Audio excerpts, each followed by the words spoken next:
Time to load up, the principal hollered. Everyone jumped at the noise and then started to filter out of the hallway, heading for the main doors. Goosebumps coursed up my arms. I was so nervous. Please don't go wrong, Mr. Plan. Work for once, would you?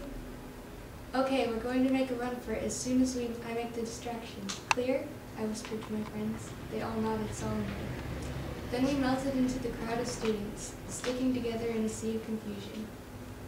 After one too many times of being shoved around by the eager flock of kids, we finally made it outside. The cool morning air felt good in my lungs, like a new beginning. The sky was clouded over and periwinkle in color, as if the sun had never fully risen and the dawn still loomed overhead. 5 large buses were parked in a single file line, doors opened and ready for all the kids. The teachers made the unruly crowd get into something of a line, and I found myself separated from my good friends and squished between two not-so-good friends. Ready to go to school, Roxy? One taunted, shoving me so that I slammed into the back of the other group. He turned around, a jeering smile on his face.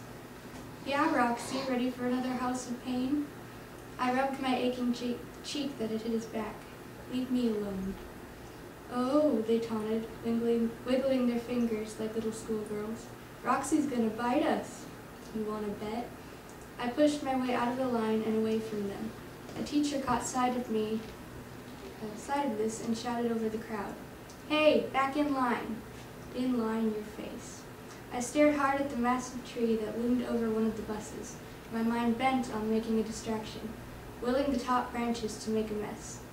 The tree began to shudder and creak. Limbs snapped, and large branches began to rain down on the buses. Kids shrieked and scattered, ducking for cover. The effect was like kicking an anthill, chaos, and the perfect distraction. I plunged into the crowd, shouting the names of my friends. Rox!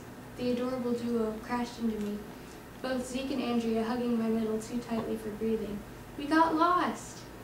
Okay, guys, please. My suffocated begging didn't work very well because, oh, here came Silvio, who decided to join the hug by tackling me. It was a wonder I managed to stay upright.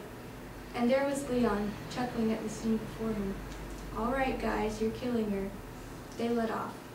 The nervousness that fluttered in our stomachs hadn't subsided, and it only took about 2 milliseconds for us to remember that the stage had been set. The teachers were distracted. Now was our chance.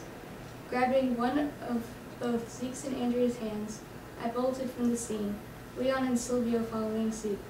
With all the other kids running around and screaming, no one noticed 5 other kids who were fleeing from the hubbub. My footfalls hit the ground hard and strong, quick movements that made me feel alive. How often did I get to run like this? It felt awesome. All of my friends were pretty good runners, too, so not one of us were left behind. I tightened my sweaty grip on Zeke's and Andrea's little hands as we ran. Soon the crowd of kids looked like a small cluster of dull colors in the distance.